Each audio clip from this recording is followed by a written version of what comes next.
Okay, so first of all, to say Beit Kashrut at where Rabbi Nachman's buried is mamish just something out of this world.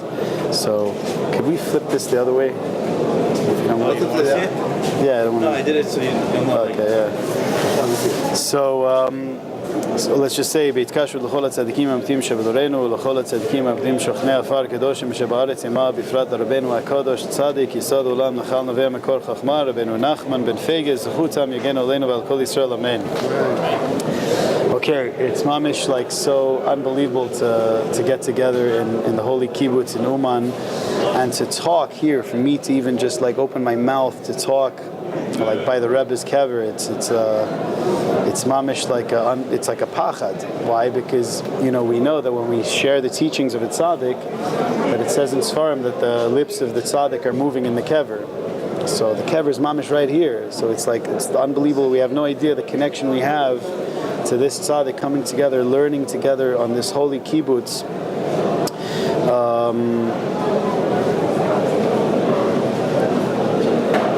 Okay, so I just wanted to share, a quick story. Is it okay if you speak a little louder? Sure. Just a quick story, just to understand a little bit. I said this story once before. Just to understand a little bit about the greatness of what it means to be here and to say tikkun haklali.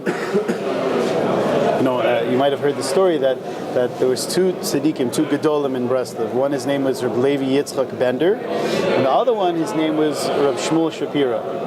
And Rabbi Shiur, he only came close to Breslov like at a certain point in his life. Like later on, when already with communism, he wasn't able to come to Uman. But Rabbi Bender had been coming to Uman since he was young, right? He lived in Europe.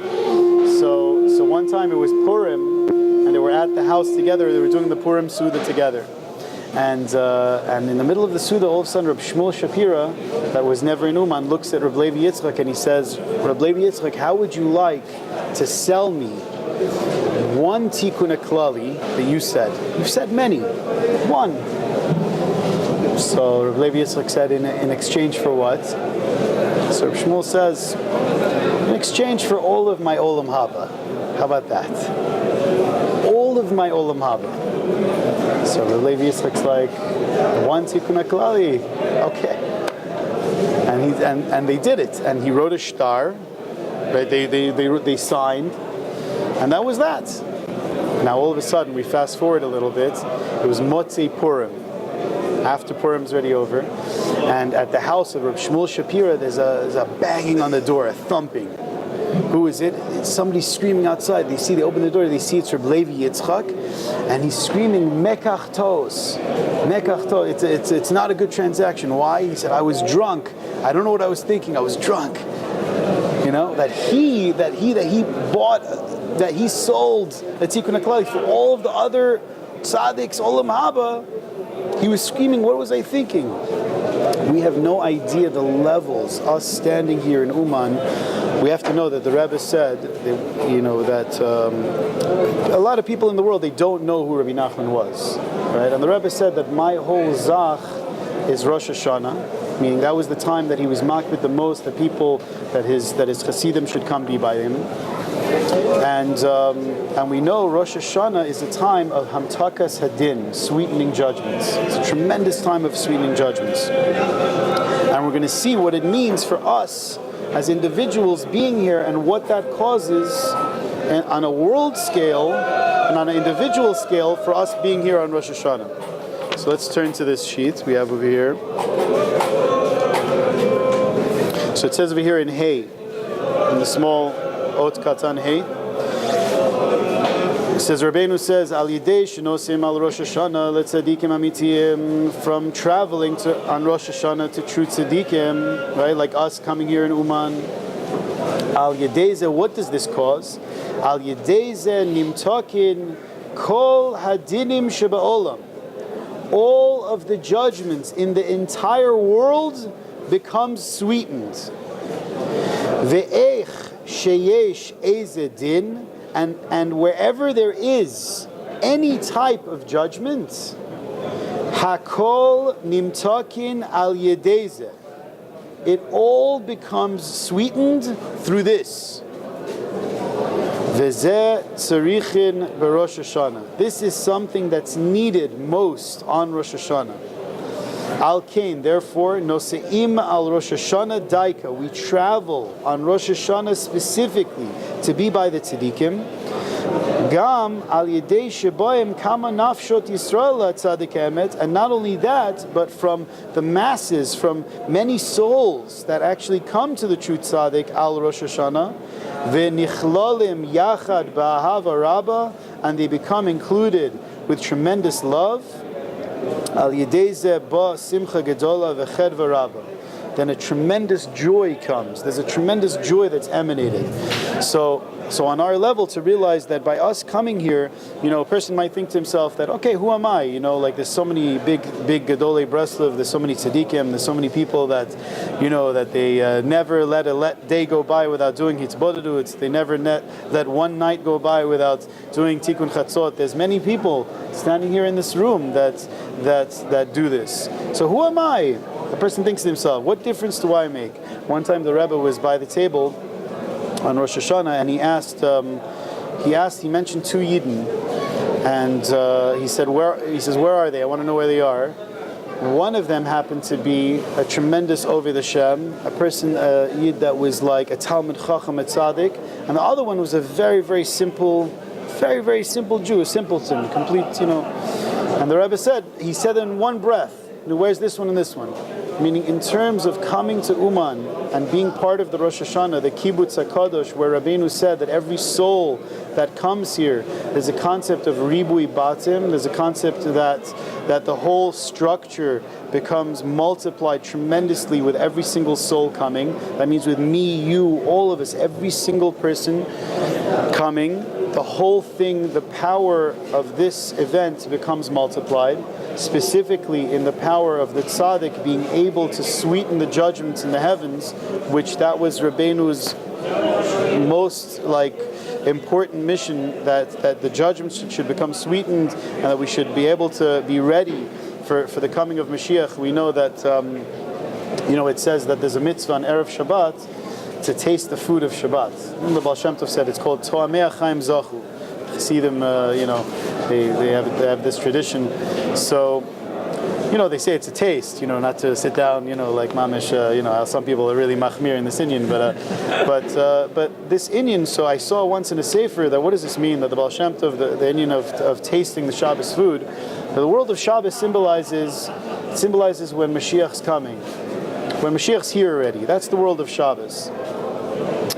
Tasting the food Erev Shabbos, that symbolizes us right now in this moment in Galut. It's like right before Mashiach's coming, we have a mitzvah to taste the food of Shabbos. So Hashem sends certain souls that are known as like a nefesh haklali, right? Which we're going to see actually if you look at chet on the side, if you turn the page sideways, the last one at the bottom. Rabbeinu says over there, Mi shezoche lehitkasher v'le'echoz atzmo b'shorshe nishmot Yisrael, somebody that merits, that can attach himself, that can grasp on to the root of the souls of Bnei Yisrael, hu yachol la'asot Rosh Hashana. Such a person can make a Rosh Hashana. Now we understand that that's also like referring to, for example, we know that when Moshe Rabbeinu went to receive the Luchot, right, the angels in the heavens were saying, who is this guy? Ma yelud isha yesh b'neinu. This human being wants to take the Torah. Tanu hodcha al hashamayim, place your glory in the heavens. Who's this guy going to grab the Torah for? So then the Rebbeinu Shalom told Moshe Rabbeinu to answer the Malachim.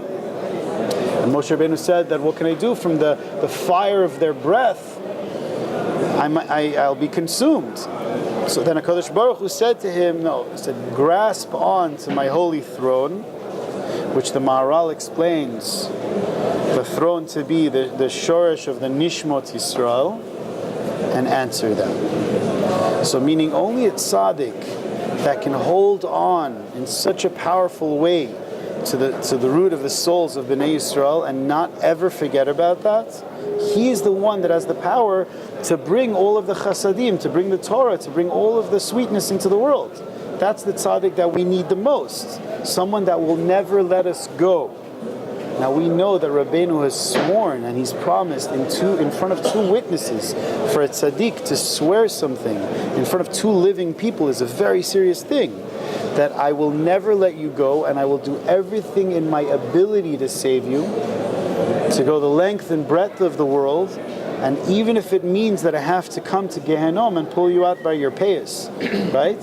So by the way, a lot of Gedolei Breslov say that it doesn't just mean Gehenom in that world. It means also Gehenom in this world. This world could be like a Gehenom, right? The ta'avot, the distractions, the Rebbe is sworn that he's going to get you out. So we have to know, so these types of statements fit in very much to the type of activities that we see by Moshe Rabbeinu. Yeah. Right.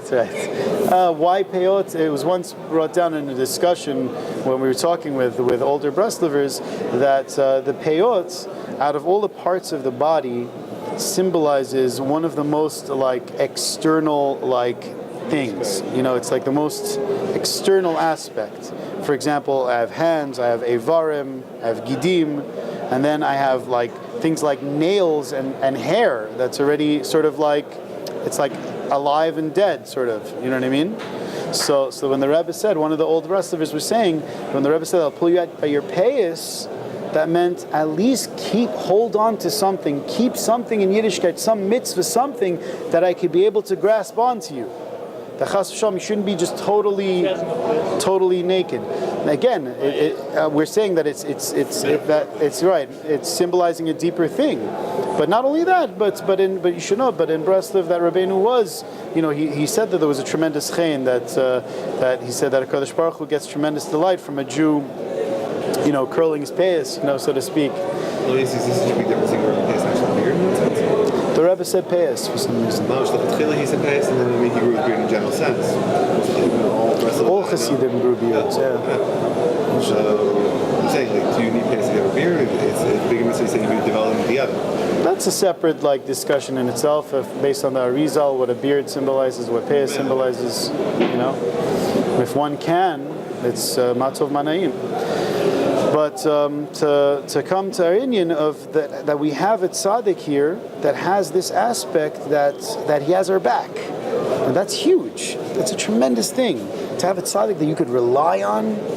Now there was many tzaddikim that went up to the heavens that wanted to make an attempt to save all of Am Yisrael, but it happens to be with all of the angels praising Hashem. Sometimes they get caught up in the praise.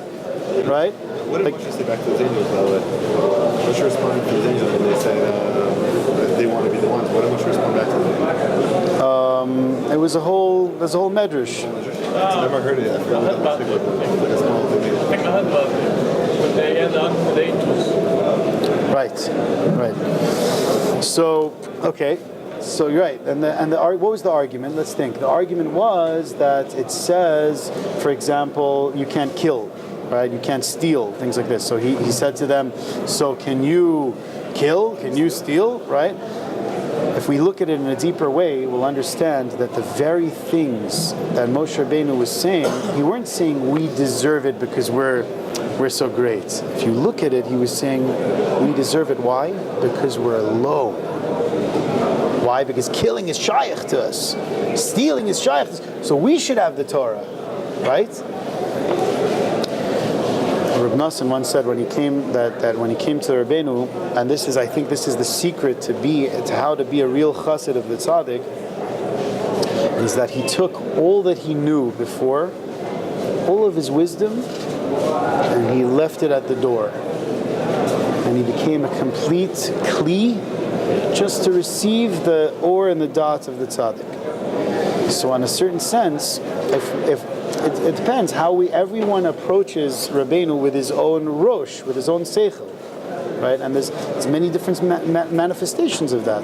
The Rebbe says in Torah Vav that the essence of tshuva, when he says about the Torah of Yidom v'yishtok, when you hear your disgrace and you grow like that tremendously, he says that a person will do tshuva al teshuva. Right? He will do tshuva on the previous tshuva he did. Where, for example, he sees that where he was last year, even the type of vidui that he was saying, that what he was confessing, and then he starts thinking, wow, Rabbi Shalom, how could it be? I was there. Like, how could that be? Because he has a new seichel chadash now. So by us coming to Rabbeinu, if the approach is with humility, right? I've seen footage of older Breslovers when they come to the Rebbe, and it's unbelievable. They look like they're mamish, like impoverished. They look like they're beggars begging for their lives. It's unbelievable, like crying, like Rebbe, I'm a nebuch, and these are old tzaddikim. These are people with Yirat Shemayim, and they're crying. They're screaming like they're a nebuch. So I'm thinking, if they could scream they're a nebuch, how much more so I could scream I'm a nebuch? No. So the more degree that we can humble ourselves to come with humility to the tzaddik and say, Doctor, I need help. I need healing. And the Rebbe, more than all the other tzaddikim, has said that not one krechs, a Yiddish krechs, how do you say krechs in English? Like a sigh. Not one sigh, not even a oi, gets lost. And especially if it's a sigh, if it's a krechs from the umka deliba, from the pnimis of your heart, you go to the tzaddik's kever and you could stand there and you could say, Rabbi, help me. It has such a power. Now we know in general, Shalom Aleichem, welcome.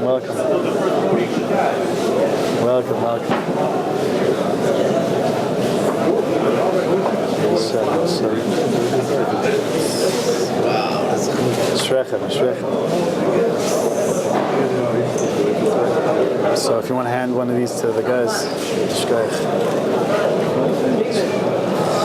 so we know in general that tzaddikim, that a person when he comes to the next world, he that's the status he has. Whatever you accomplish now, great, shkoyach, you did it, and now enjoy, reap from your benefits, right? But what do we know? We know that the Rabbeinu said he said, I'm constantly going from level to level, from one level to the next, constantly. Breaking through one barrier, going to the next. So now the question is, how, now that the Rabbeinu is up there, how can Rabbeinu go higher? How can he enter into the highest realms and sweeten all the judgments? He has to reach a very, very high level. For someone to know how to do Rosh Hashana, how to sweeten all the judgments, it's to really, really shoot high. So how's he going to go higher? It's the show's over, the curtain's closed, no? Oh. The answer is like this. First of all, Nassim says that we have to realize one thing. When we received the Torah, right, and Moshe went up the mountain, and then at a certain point we thought Moshe Rabbeinu died, right? The Yetzirah showed us, the Satan showed us like an image of Moshe Rabbeinu dead. So what happened? About Azar. We thought, that's it, forget it, it's over. The show's over. Rabbi says, that's the mistake. You have to realize that was the Messiah. You have to realize when a tzaddik passes away, it's not over. If not more so, he has more power now. But how? But now my question is, okay, he has more power, great. But how does he go higher? How does he elevate his status? You know how? By every single one of you guys coming here to Uman on Rosh Hashana. How? And this is something he'll give us some advice on what we need to do by the kever of the tzaddik. It says that, in Breslov Shiur, the only way to get to one higher level, in general, the rule is yerida letzorech aliyah, right? You have to go down in order to come up. Like a bow and arrow, you have to, right? If you want to shoot high, you got to pull it really down. The more you could pull it, the stronger the rope. Right. So now, what's the yerida letzorech aliyah? A tzaddik needs to go, if he wants to go higher, so that means a tzaddik has to have a yerida, right? So what's the yerida? When we come to the kever, the tzaddik, and we attach ourselves to him, and we say, and we start confessing in front of Hashem, we say, Ribono Shalom, where am I? I need help. I was sick this year, I did this, I did that. What's wrong with me? And we can just mamish, like pour out our guts in front of the tzaddik. The tzaddik can use that as the yerida. He comes with us, he descends down with us in our yerida by us confessing what we've done. It's a busha. You stand there, it's Erev Rosh Hashana, and you're like, Rabban Shalom, I did this, like, filthy things you mentioned. Rachmana litzlan, help me, Hashem. That's a yeridah. The tzaddik uses that. He comes down with you, and then he goes up with you. So you have to realize that in this, I'm sorry? So you both grow up together. Exactly, that your growth in Rosh Hashanah is together with the tzaddik. Developing his neshama while you're actually. That's beautifully said. Developing his neshama. I mean, now we can understand. I mean, if I were to say these words, we're developing the neshama before we sat down. You said, who's this fanatic? Now we can understand to help develop the neshama, the tzaddik. That's why the tzaddik needs us so much. That's why he demanded so much from us, that you must be here Rosh Hashanah. You must come. You know, it wasn't so pashut for a lot of us. You know, we had different things, you know, to attend to. But Baruch Hashem, you know, we made it. You know, because this is important. This is mamish. The whole world depends on this. That means what's happening in Syria this year depends on us being here. What happens in Iran depends on us being here. How many mere guys don't waste time while they learn depends on us being here. Everything, mamish, is all rooted in the Rosh at the beginning of the year. And Baruch Hashem, we were zoche, us. It's an amazing thing. I mean, how could it be? Me, like, what do I desire? How could it be? It's an unbelievable gift, and a person starts thinking about that gift, that I could be part of this world mission of sweetening judgments, that the tzaddik uses me. He has to knock on my door and he has to say, I need you. Can you help me out? Can you imagine what a schus that is?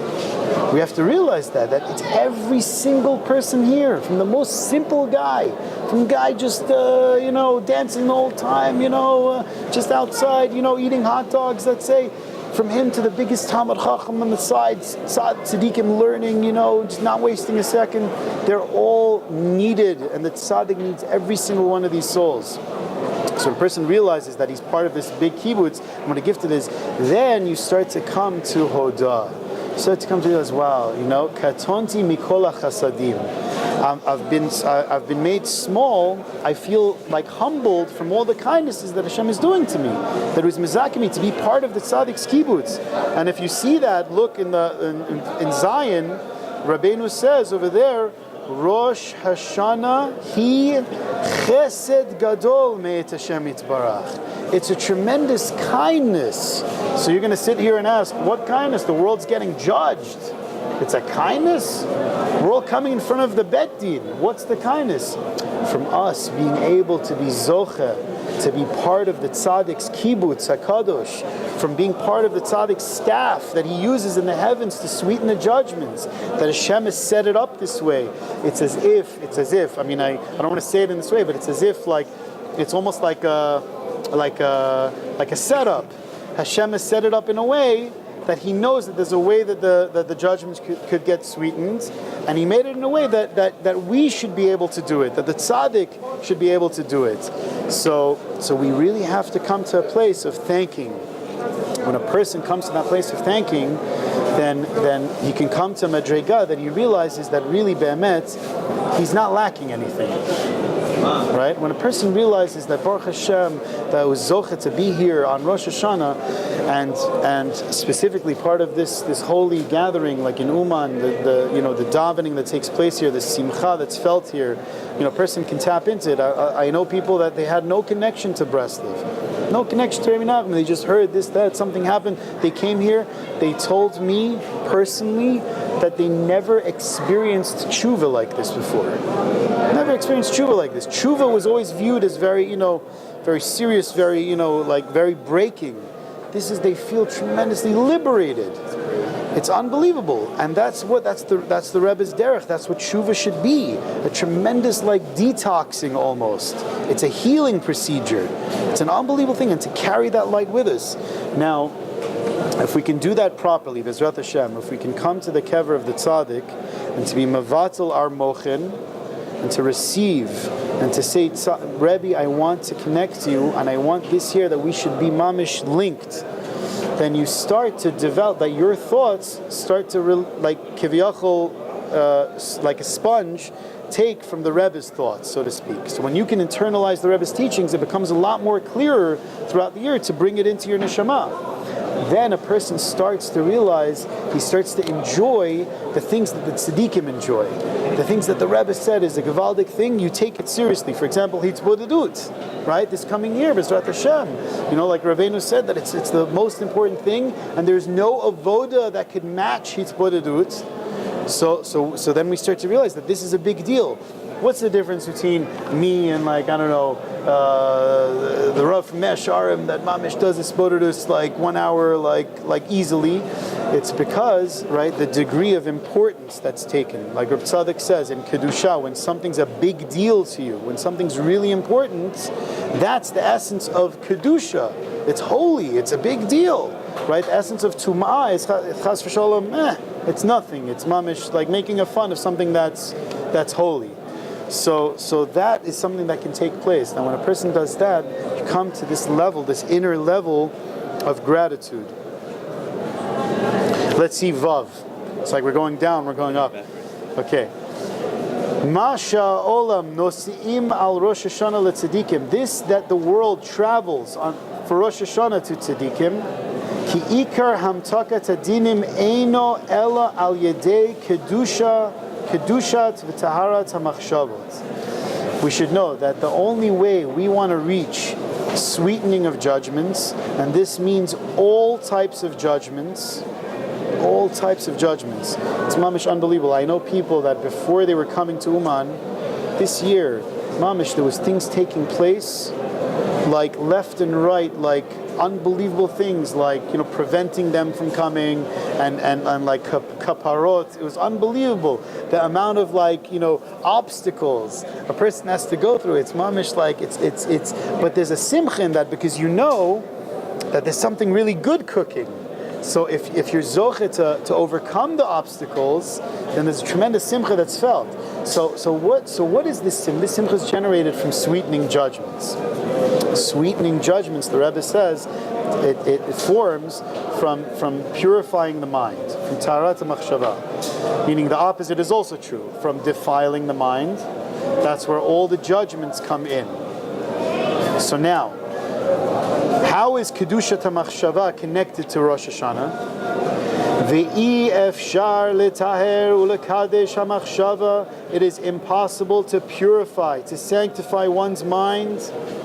Ela al yedei hitkashrut letzadikim. The only way, now it sounds a little extreme, but the only way I can purify my mind is that if I makasher myself to the tzaddik. Now we know that the Rebbe has once said, right, afilu hirhu tshuva ba mimeni. Even a thought of tshuva comes from me. That means anyone in the planet, right? So that it seems that the Rebbe is a generator for holiness, for purity, and yirat shamayim. And the Rebbe himself said that I am a treasure house, and he otzar shel yirat shamayim.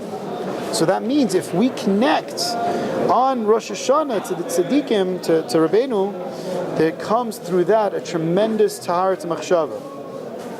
The Rosh Hashana, and specifically, he mikor hadinim, is the root of all judgments. Shel kol Hashana, of the whole year. V'tzarich l'tayr et ha'machshavot kedei lamtikam. A person needs to purify his thoughts in order to sweeten the judgments.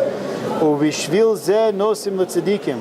And for this reason, we travel to the tzadikim, kedei lezakot lekedushat ha'machshavot, in order that we should be zoche to sanctify our thoughts. So that's one of the main things that why we're here. It's good to know that us coming here in the Kibbutz HaKadosh, one of the missions is that Bezrat Hashem, I want to purify my mind. That this year, that not only that just for Rosh Hashana, that it should be like a mikveh, but that the whole year I should be able to maintain that kedusha. And one can request from the tzaddik specifically these things, specifically requests that one has, especially for spiritual things. How much more so is so dear to the Rebbe, right? When a person says that not only, I want, the X, Y, and Z in Gashmiut, but specifically in Ruchniut, I need help. And not only that, but I heard in Eitzah Tova is that to ask the Rebbe that not only that when I have aliyot this year, that when I'm doing well, I'm learning, I'm davening, but also when I have yeridot. Especially, right? That Rebbe, you should daven for me, that my yeridot, I should be able to be safe. I shouldn't chas v'shalom fall so low. And even if I fall, I should be able to be zocheh to get up right away. Because that's what one of the tzaddikim said once. He said, what's the difference? He said, what's the special thing of a chassid? The special thing of a chassid is that everyone falls. But the special thing of a Breslover is that once he falls, he gets up right away. He doesn't stay down in the mud. So all the Rebbe's teachings, Azamra Lelokai Bo'odi, to find the Nekudot Tovot, is all teaching you that kindalach, you have to get up. You can't just sit on the floor. Oh, you spilt the milk, okay. So you're going to sit and cry the whole day. You have to get up, you have to stand up. You have to shake off your clothes and move on. That's what the Rebbe is teaching us, right? In life, that's such an important ingredient in the relationships that we have with people that we know. We could focus on chas v'shalom, that we could nitpick on the details that, hey, this is bothering me, that's bothering me, why do you do this? Or we could see the good. And if we could see the good in ourselves, then how much more so we could see the good in other people. It all has to do with sweetening judgments. This whole thing, the whole derech of the Rebbe has to do with sweetening judgments. Through following the advice, through cleansing our minds, through coming to the holy kibbutz HaKadosh. But it's not only enough to just come here. We have to take it back with us. We have to take this kedusha, this light, and we have to take it back with us. Remember, we were saying that that the Rebbe said that I'll pull you out of Gehenna by your payas, right? So we're saying that payas, is one of the most external things, right, on the body, right? Like there's the avarim, there's limbs, and then there's hair, nails. It's mamish payas is like the tip of the payas, which is the furthest most thing. So the Rebbe is saying hold on no matter what, meaning even if it's just payas, so to speak. Even if it's just the most external thing, hold on, don't let go. Don't ever throw in the towel entirely. Should be chas v'shalom, no such thing. Even if a person falls, it's brought down, Gedoli Breslov say that b'shat yerida, even at the time when one falls, one should say, HaKadosh Baruch Hu, Ani lo rotzeh, I do not want this. Or you could say, Hashem, where are you? I am mekom kavodo, I've fallen, it's dark, right? Whatever expression you want to say it, but to call out something at the time of the Yerida, never to chas v'shalom throw the towel entirely, right? Ein shum yeush b'olam klal. We're being attacked right now, constantly from the Yetzer Hara. It's a war, mamish. It's mamish a battle. So we have to know, in battle, sometimes a person gets wounded, he gets shot, but the point is to keep going, not to chas v'shalom to stay down. So there's once a story in the topic of sweetening judgments. Mizrat Hashem, maybe after this we'll start to, maybe we'll sing a little, we'll get ready for Arvit. So it says by Rabbi Yitzchak of Berdichev. Now you should know that in the times of Rabbeinu, that there was a person that was a tzaddik, another Rebbe that became very against became very against Rabbeinu, right? It's known as the Shpoile Zedi. And he wanted to put Rabbeinu in Cherem, right? So machlokas, Hashem Yerachim. So what happened was that it's funny because when they were younger they were close, and it's only later on that this thing happened. So what the Shpoile Zedi needed to do, he needed signatures from certain tzaddikim, and especially he needed the signature of a tzaddik known as Rabbi Levi Yitzchak of Berdichev, Rabbi Levi Yitzchak ben Sarah Sasha. So he was known as the zaken of the tzaddikim.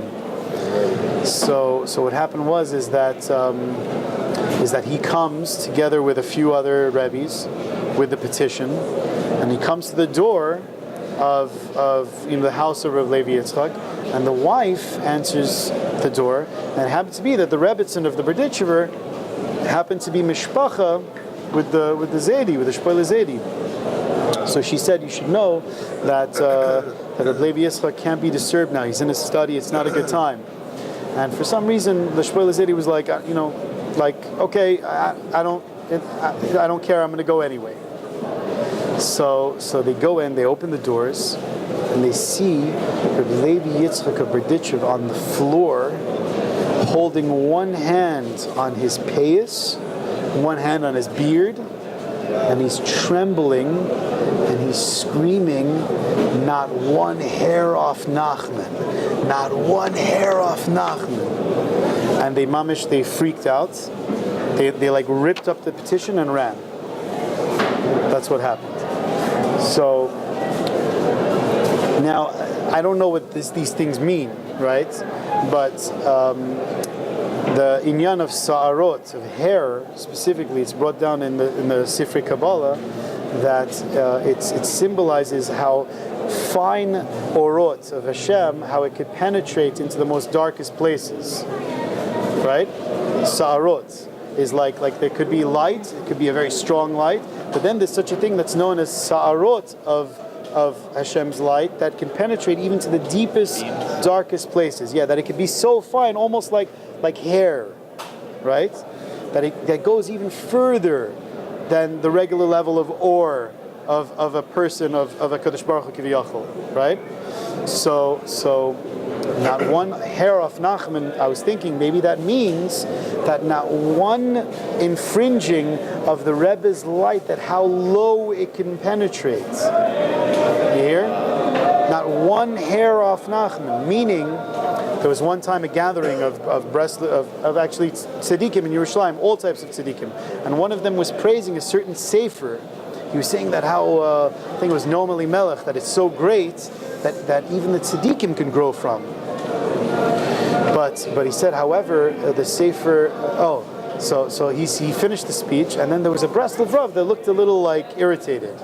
So then the Rav that spoke looked at the Breslov Rav and he said, "Did I say something to disturb you?" So he said, "You know, in Breslov, you call that praise of a sefer.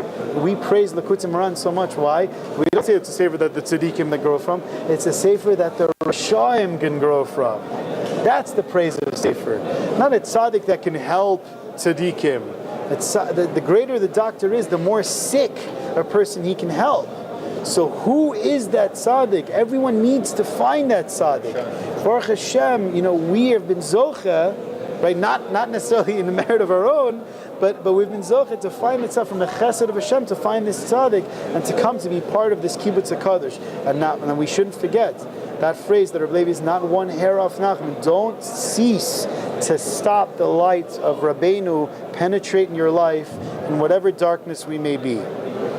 To let that transfer into our life, and hopefully that will give us the chizuk to push away things that don't belong in a Jewish mind, things that don't belong in a Jewish mouth, right? The way we speak, what we look at, what we hear, and it can, and hopefully it'll make us into Bezrat Hashem Emistik, a true Breslov Hasidim. Just want to end off just the Mitzvah Hashem, just a bracha for all of us. We're going to be starting Marv soon, but Hashem should help that we should be zocheh through us coming here. Every step the Rebbe said that you come to Uman, it's creating malachim, new malachim, that's going to help us in Mitzvah Hashem tremendously this coming year. So through the kibbutz hakadosh, through us gathering here, Baruch Hashem, it's like the shiur is over, that Bezrat Hashem, that we should be zocheh, that this whole year there should be a sweetening of judgments in every one of our lives. Bezrat Hashem, benira ubenigla, in all of our lives, in the most revealed sense, we should see all ach tov v'chesed yirdafuni kol yamei chayai. Bezrat Hashem. Just like the Mariv is in exactly 3 minutes, 4 minutes, right here.